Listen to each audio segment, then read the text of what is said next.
May sa tingin nyo ba may mga magbabalik ka? Parang obvious naman yung Gusto mo yung magano? Ay! Ano? Wait. Parang. Hindi natin sure kung... Depende. Parang punchline yung ano. Ano? Pressure naman ako. Nagano si Ashford, they broke up, right? Yeah. Tsaka syempre, di ba bumalik din si Josh? Pero, Ayun yung dalawang pwedeng magbalik. Honestly, guys, baka si Marco talaga siya kasi Josh. Hindi rin Sila natin talaga alam yung kung super kahit rich. kami. Parang siguro one thing na gusto ko din sa Maka na yung ano natin, show natin, hindi natin alam agad kung ano mangyayari in the future. Parang kahit tayo, nasa journey talaga tayo sa story. talaga. Wow! At kasama namin kayo doon, guys, kaya... Di ba? Galing. Ang tingin nyo may magiging mag-on ba?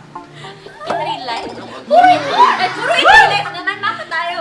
Pasama ka. Pasama. May magiging mag-on ba sa mga?